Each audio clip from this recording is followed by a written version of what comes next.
নমস্কার। সকারের সময় আপনাদের সকলকে স্বাগত। আমি রনিপা আপনাদের সঙ্গে রয়েছি এবং অন্যান্য দিনের মতো আজও প্রাক্তন ফুটবলার এবং ক্রীড়াবিদ, ক্রীড়া বিশ্লেষকরাও আমাদের সঙ্গে রয়েছেন। আমাদের সঙ্গে রয়েছেন মেহতাব হোসেন এবং রয়েছেন সত্যজিৎ চট্টোপাধ্যায়। আপনাদের আমাদের অনুষ্ঠানে অনেক অনেক স্বাগত। প্রত্যেক অনুষ্ঠানের মতন আজও আমরা একটু আলোচনা শুরু করব। একেবারে গতকাল রাতে যে খেলা আমরা দেখেছি সেই খেলার একটু বিশ্লেষণ চলবে এবং ফাইনাল নিয়ে তো আলোচনা হবে। আমি প্রথমে মেহতাবকে জিজ্ঞাসা করব, মেহতাব, একেবারে 10টা গোল, মানে কি এই 10টা গোল একসাথে আমরা দেখলাম 64 বছর পর। ঠিক তোমার কি মনে হচ্ছে যে 10টা গোল কি এমনি এমনি মানে খেলতে হয় খেলে গেছে, নাকি কোনো একটা দিকে নির্দেশ করে খেলেছে? এটা নিয়ে আমরা আগেও আলোচনা করেছি। থার্ড প্লেসের খেলা খুব টিপিক্যাল, মাইন্ডসেট করা, নিজেকে উজ্জীবিত করা। হ্যাঁ, এখানে কি হয়েছে, দুটো টিমই খুব রিল্যাক্স মুডে খেলেছে।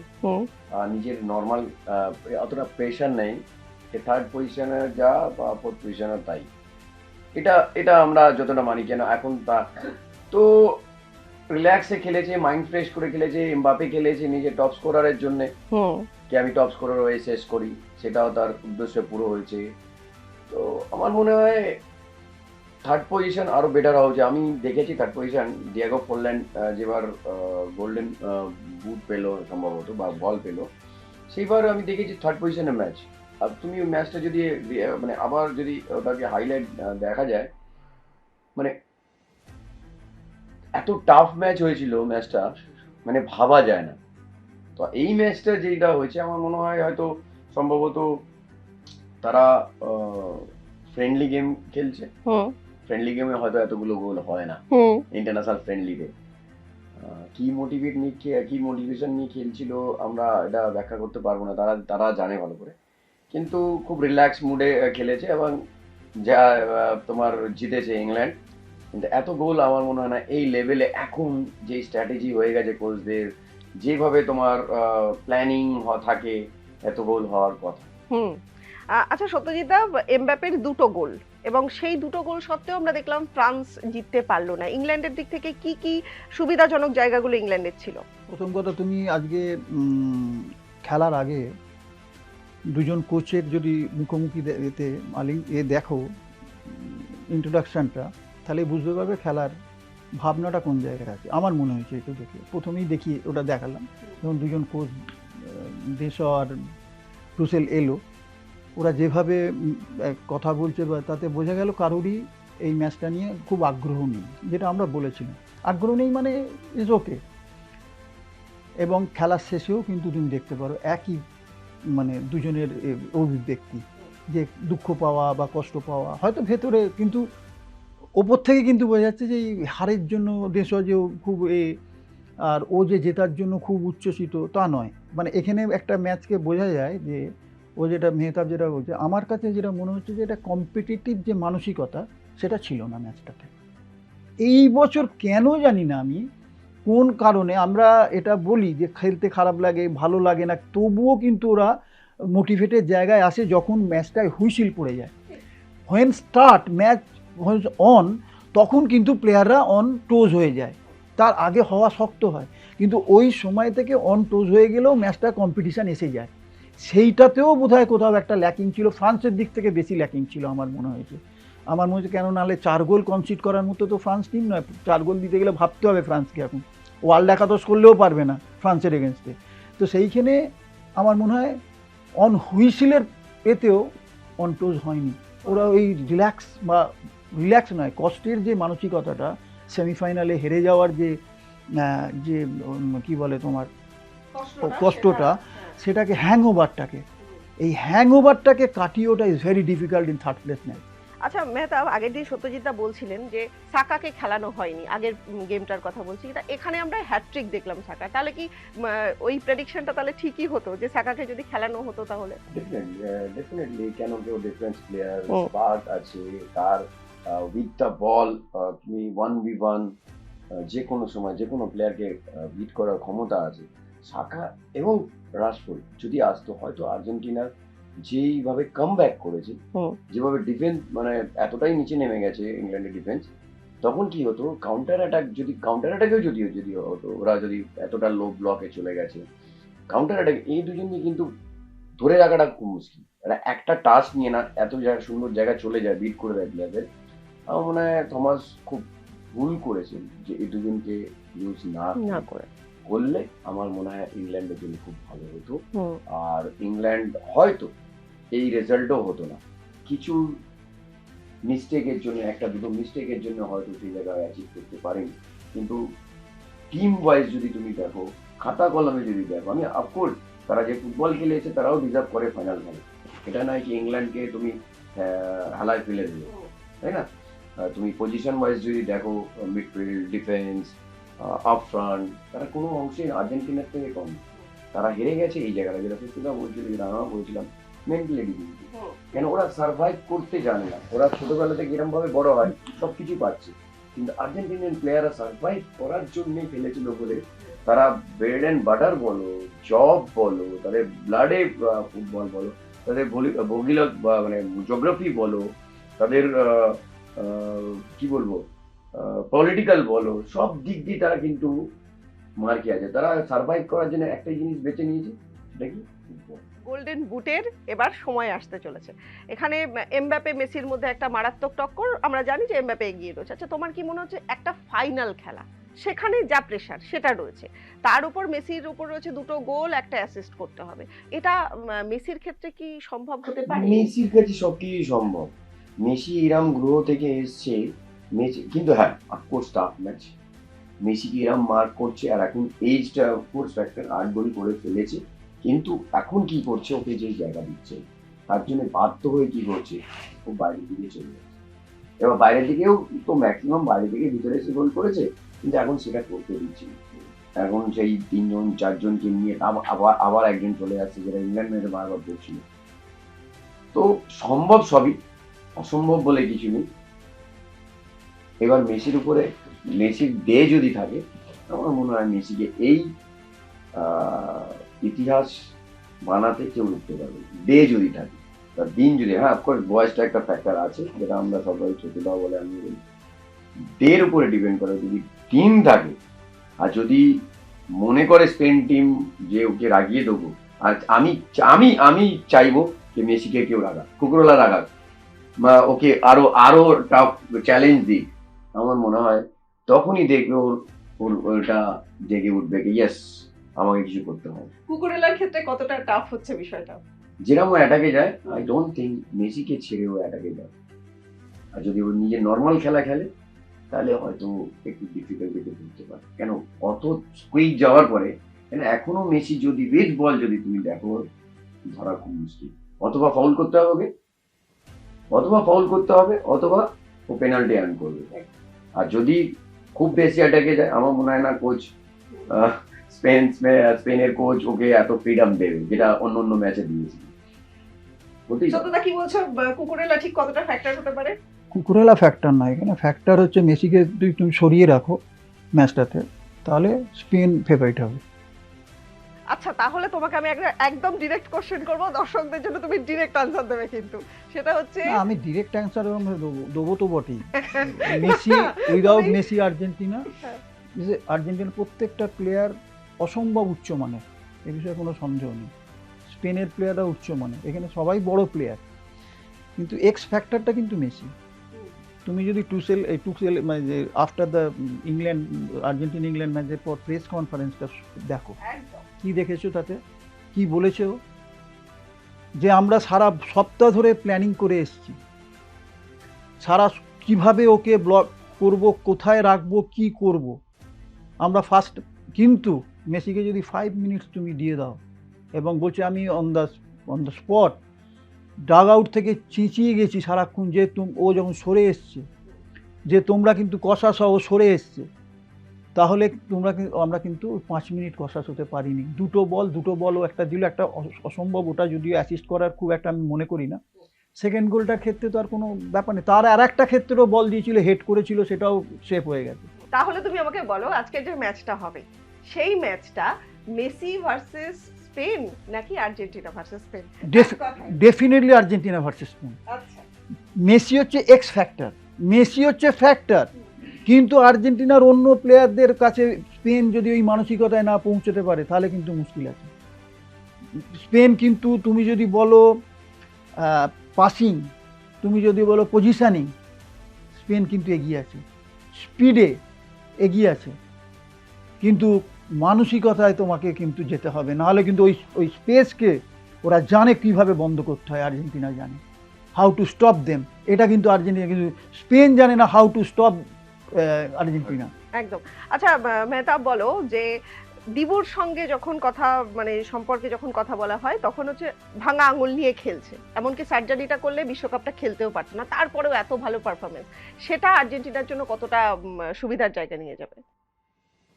দেখো এখন একটা প্লেয়ারের না যখন মাঠে নামে বা ফাইনাল ম্যাচ হুম বা হুম ওয়ার্ল্ড কাপ স্টেজ, মাথা ভাঙলো, হাত ভাঙলো, প্রত্যেকটা প্লেয়ার 100% কোনো সময় ফিট থাকে না।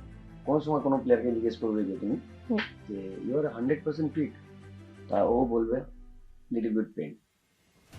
কোনো কোনো না সময় কিছু না কিছু মাসল পেন অথবা তোমার অ্যাঙ্কেল পেন, প্রত্যেকটা প্লেয়ারে কিছু না কিছু একটা চোট থাকে। আর 100% কোনো সময় হয়তো 90%, 80%, কিন্তু যখন মাঠে নামে ওই পেনটা চলে যায়।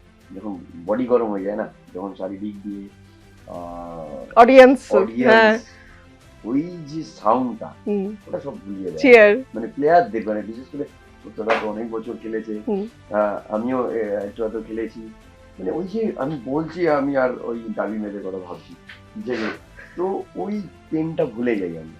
আর যেহেতু আমরা প্লেয়ারদের ক্যারেক্টারটা জানি, তাদেরও কি হয়, কি হয়েছে, আঙুল ভেঙে গেছে, মাথা 7টা স্টিচ আছে, হাঁটুতে একটু লেগে আছে, এখন ইঞ্জেকশন মারবো, পেন কিলার মারবো, মেরে নামবো, ম্যাচের পরে দেখা যাবে। প্রচুর পেন কিলার খেয়ে খেলে যাচ্ছে। আমার মনে হয় প্লেয়ারদের এইভাবেই তৈরি হয় আমরা। একদম। আচ্ছা মেহতাব, রেফারিকে নিয়ে অনেকগুলো প্রশ্ন, অনেকগুলো কথা এসেছে, যেখানে আর্জেন্টিনার পক্ষে খুব একটা স্বস্তির জায়গায় নেই। ভিনচিচকে নিয়ে কি বলবে? দেখো রেফারি কাজ করছে, এতগুলো ক্যামেরা, ভিআর, অ্যাসিস্ট্যান্ট রেফারি, এতগুলো মানুষ বসে আছে দেখার জন্য, ভুল রেফারি অনেক, আমি সোশ্যাল মিডিয়ায় কিছু দেখছি ঘুরে ঘুরে আসছে রেফারির জন্য আজকে হয়তো আর্জেন্টিনা না, they are deserve because of their mentality. তাদের মেন্টালিটির জন্য আজকে দুটো ফাইনাল খেলছে পরপর, তারপরে তার আগে 2014, মানে এইটা স্ট্রং মেন্টালিটি, স্ট্রং ক্যারেক্টার যদি না হয় এই জায়গা পৌঁছানো যায় না। তোরা যেটা বারবার একটা কথা বলছে, আমি সেটা ফিল করেছি আর্জেন্টিনা, বিশেষ করে এই বছর খুব একটা, লাস্ট ইয়ার তাও তো আউটস্ট্যান্ডিং ফুটবল খেলেছিল, এইবার শুধু মানে আমার এই জমিটা ছাড়বো না, এই জায়গাটা আমার টিকে থাকতে হবে, এই মেন্টালিটির জন্য কিন্তু ফাইনালে এসেছে। তারা কিন্তু স্পেনের মতন ফুটবল খেলেনি, তারা ইংল্যান্ডের মতন ফুটবল খেলেনি, ফ্রান্সের মতন ফুটবল খেলেনি, ইভেন ইজিপ্টের মধ্যেও ফুটবল খেলেনি, কিন্তু তাদের যে খিদেটা আমি দেখছি দিনের পর দিন বেড়ে যাচ্ছে। মেসির খিদেটা, পাওয়ার, ও তো সব পেয়ে গেছে। আমরা যদি মেসিকে বিচার করি ট্রফি থেকে, মেসির এই 48 ট্রফি আছে, 8টা ব্যালেন্ডোরে আছে, 450 অ্যাসিস্ট আছে, কি পাওয়ার আছে ওর, আর কি ওকে প্রুভ করতে হবে? ওয়ার্ল্ড কাপ যদি নাও পেতো আমি তখনও বলতাম না, আমি ডিবেটে যেতে পারতাম। আমাদের জেনারেশনে আমরা দেখেছি মেসি ইজ দ্য বেস্ট। তো আমার মনে হয় রেফারি দেখছে, তার প্রত্যেকটা মানুষ মাত্রই ভুল হয়, কিন্তু যখন মানুষ ভুল করছে, ইমন ভুল করছে, তখন মেশিন কিন্তু ইন্ডিকেট দিচ্ছে কি এটা ভুল হয়েছে, করো, তাই না? তো আমার মনে হয় না রেফারির এখানে কোনো, তাদের নিজের মতন করিয়েছে, আর যদি কোনো সময় ভুল হয়েছে সেটা কিন্তু ভিআর যাচ্ছে। রেফারিকে নিয়ে যে যা সোশ্যাল মিডিয়া বানাচ্ছে আর্জেন্টিনার ফেভারে করছে, আমার আই ডোন্ট থিঙ্ক এরকম মানসিকতা হলে একটা টিম ফ্লুকে ফাইনালে আর আসে না। ঠিক, একদম ফ্লুকে ফাইনালে আসে না, ঠিক বলেছো। সোশ্যাল মিডিয়ার প্রসঙ্গ বললে আমার আরো একটাই সোশ্যাল মিডিয়ার কথা মনে পড়লো, যেটা নিয়ে মেসি নিজেও বক্তব্য রেখেছেন, ইয়ামালকে নিয়ে, ছোট্ট ইয়ামালকে নিয়ে, সেই 19 বছরের যে 19-19-এর যে হিসেব চলছে, এটাকে কেমন ভাবে নিচ্ছে, কেমন লাগছে বিষয়টা? এই ব্যাটেলটাও খুব এনজয় করবো আমরা। আর ও নিজেই বলেছে is a very good player, talent আছে, অনেক দূর যেতে পারবে ও যদি নিজে ঠিক রাখে। আগে দিন আমি শুনছিলাম ওর কথাগুলো, কিন্তু আমরা জিতবো করে না, অ্যাডমায়ার করে দুজনের সাথে কথা বলে। ইভেন মেসি তাকে ইউরোপ চ্যাম্পিয়ন হওয়ার পরে তার নিজের টি শার্ট পাঠিয়েছিল, ও নিজের টি শার্ট। তো এই রেসপেক্ট এক অপরের প্রতি আছে। সত্যদা, একটা প্রশ্ন খুব মানে একটা ভাইরাল প্রশ্ন হচ্ছে, সেটা হচ্ছে এইবারেই কি, এই বিশ্বকাপেই কি শেষবারের জন্য আমরা মেসিকে বিশ্বকাপ ফুটবল খেলতে দেখব? তাই তো হওয়া উচিত। 39 আর 4-এ 43। এবার 43-এ খেললে খেলাটা শক্ত, এক নম্বর মানে ও যে ধরনের প্লেয়ার। 16 সালে না 15 সালে মেসি ইন্টারন্যাশনাল ফুটবল থেকে রিটায়ার করতে চেয়েছিল আফটার কোপা আমেরিকা টাইব্রেকারে হেরে গিয়ে। ক্লাব ফুটবলে ওর অ্যাচিভমেন্টের শেষ নেই, কিন্তু দেশের হয়ে কোনো অ্যাচিভমেন্ট তখনও হয়নি। একটাই ছিল অ্যাচিভমেন্ট, অলিম্পিকে গোল্ড।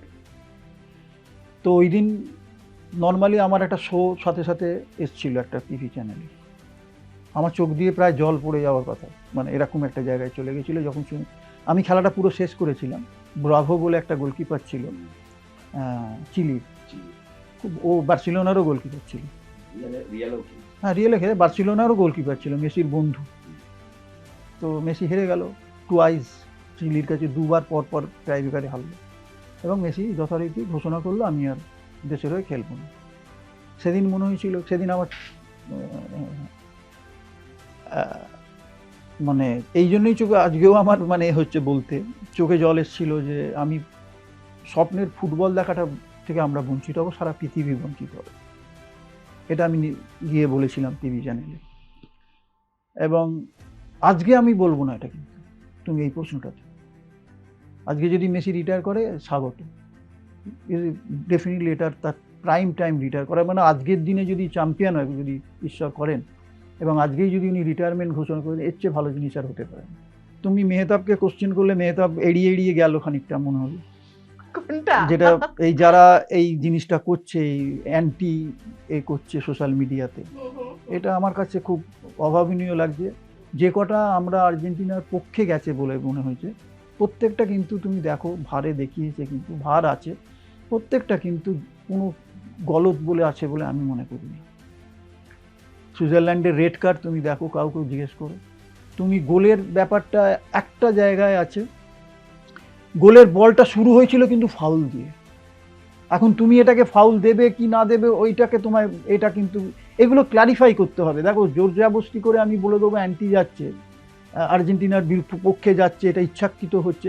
মেহতাব মানে ও মেসিকে ভালোবাসে, আমি এটা নয়, কিন্তু আমি একদম নিউট্রাল জায়গা থেকে বলছি। এটা যদি রোনাল্ডোর ক্ষেত্রে হতো, যদি তাই হয়, তাহলে আমি রোনাল্ডোকে সবাই প্রতিপক্ষ আমি তো ভাবি না।